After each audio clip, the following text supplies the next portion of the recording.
Michigan fired Sherrone Moore yesterday being Wednesday, for those of you who are watching this replay sometime down the road. And I did a reaction video on the channel, so if you're wondering, that initial video, which did bonkers traffic, is on the channel already, but I'm going to lead the show with it again. This was a really, really wild thing that happened Wednesday, and I want to address something. So myself and a lot of other people had heard versions of rumors of what ended up coming to fruition at Michigan. And a lot of people listened to me say that in the video that I posted on the channel, and they said, well, isn't that a little bit unethical by you? If you knew what was happening, why didn't you report it? Let me address that. Number one, because I didn't fully know what was happening. I heard some stuff. You hear a lot of stuff around here, guys. If you just ran your mouth about everything you heard, the show wouldn't exist because the courts would have sucked us dry already because we would be taken to them regularly. So I didn't know what was happening. I heard and had on pretty good authority that something had happened, but it's very obvious even within Michigan circles that in the last week, and I've confirmed all this since then, within the last week, certain additional events transpired that made it pretty obvious what had happened, and now Sherrone Moore is out of a job. And then you had the whole mess that happened last night. I don't want to make light of it. It's just not football related, where Sherrone Moore ends up in handcuffs, and we've got like a real-world incident unfolding, paralleling a football incident unfolding. So I don't want to make light of that. But number two, I'm not a reporter, okay? I'm not an investigative journalist. So that's the other reason that I didn't really take a deep dive down that well. To be very clear, like my stance on this show, when I hear that a guy may be on the way to being fired, is to wait for him to be fired. Because a lot of times you hear rumors and they are unsubstantiated and they don't come to fruition, and other times they do, but what would you have gained by running your mouth about him? And thirdly, if I need a third rail here, a lot of times information's given to you on the condition that you shut up about it. So those were the reasons why I didn't run with it when I originally, quote unquote, had it. So this is really, really shocking. I said on the reaction video that I did last night, which was shot in my kitchen, by the way, I said the take on Sherrone from people that I know around Michigan for a couple of years had been he was sort of viewed as a bridge head coach. It's disrespectful. It may be unfair, but I'm just telling you, that's not my words. Those are the words of people around the Michigan program, in that you're coming out of this Harbaugh era where there was an ongoing NCAA investigation and they needed a head coach. And Sherrone stepped in and he beat Ohio State a couple of times, and he was there as long as the fog hadn't lifted. But then the fog lifted, and the NCAA sanctions and the NCAA investigation, rather, came and went.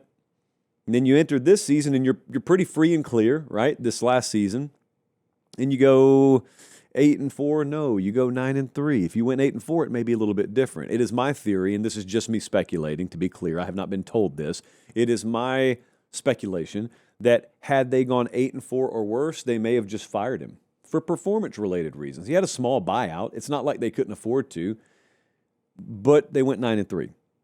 So there was not going to be any firing Sherrone Moore for going 9-3, but yet people still looked at him and said, that's not our long-term answer. I said in the video, I'll say it one more time, the way it was explained to me was, look, think about Sherrone. If he was just on the open market right now, how desirable would he be? And I mean, look, without being disrespectful, like I think we understand what they're saying there. So he was not viewed as the long-term solution at Michigan. Then this whole scandal gets dropped in their lap. And aside from performance-related reasons, it gives them another out. But it's not like this did Michigan some great favor, because this is a mess for Michigan. And this is, again, I want to reemphasize this. This is speaking about strictly the football side of this, because there's a whole other side that is a little bit too heavy for this show, and it doesn't directly relate to Michigan football moving forward, at least as far as I talk about it. So quick 5-second timeout. Check and make sure you're subscribed to the channel. It keeps it free. We love you. All right, back to the show. I say all that to arrive at this point. Where will Michigan football go from here? Pete Nakos at On 3 has put out his hot board, and it looks like most people's hot boards will probably look. You're going to hear the name Kalen DeBoer. Brian Kelly is on that hot board. I would be very surprised, personally, if Lincoln Riley was attached to this job. But Jesse Minter is with the Chargers right now. Eli Drinkwitz, Jed Fish, Clark Lee, Kenny Dillingham. I mean, I would take a swing at some of these guys. Tommy Reese there. I don't really ever think it got out. Penn State looked at Tommy in their search. Willie Fritz at Houston. So, yeah, that's Pete's hot board right now. I think they're still getting their affairs in order. I don't really think a hire is imminent.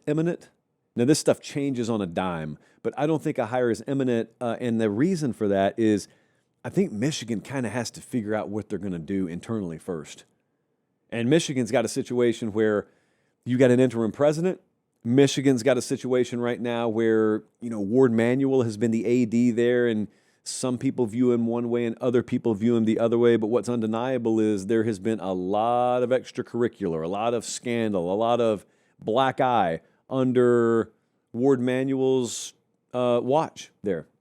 Is he going to be the guy moving forward? Is he the AD there? Is he the one that's making the decision? And I'm asking this because I think that's really what it comes down to. So I was on Get Up this morning. Schefter's on there, Michigan guy. Greeny's on there. We're tossing this stuff back and forth, and that was the talking point. Like, those were the lanes that we were talking about. We were talking about how do you react to what happened, and then we were talking about where are they going to go from here. And most of the time in college football, when a coach is fired, that's immediately what you pivot to. You'll have all spring and summer to talk about the guy who was fired. Where are they going to go from here? And I think in this specific case, and I'm going to have Bradley tee it up in just a second, in this specific case, that is not the first question that I'm asking with Michigan. Here's the first question I'm asking.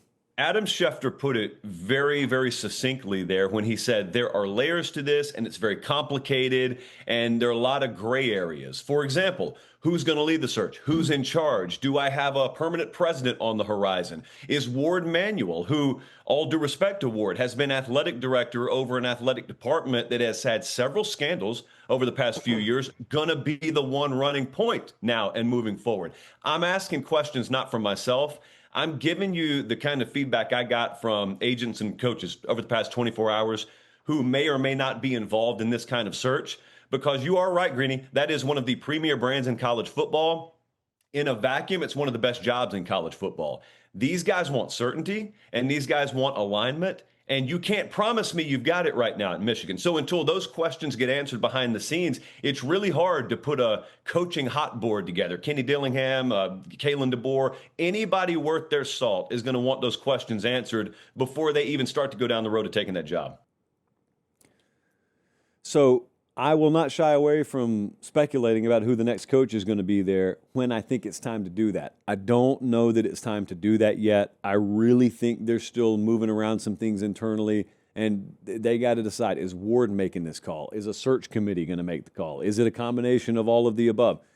And the other thing I wonder, which to an extent I could say about any coaching search, but especially this one, is how long is the list?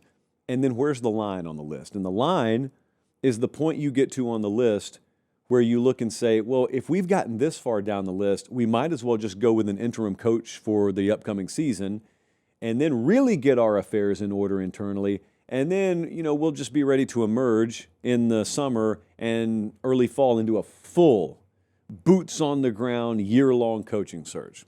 That is not ideal, obviously. That's not what you want to do. But I think we all know the Michigan job, hey, you'll get to a certain spot on your list where this guy will gladly take it. The question is that guy really cut out to be the head coach of Michigan? And if the answer is no, you went too far down your list, and you just need to regroup and conduct your search in the fall of 2026. So that's where that is right now. A lot of twists and turns probably coming on that front.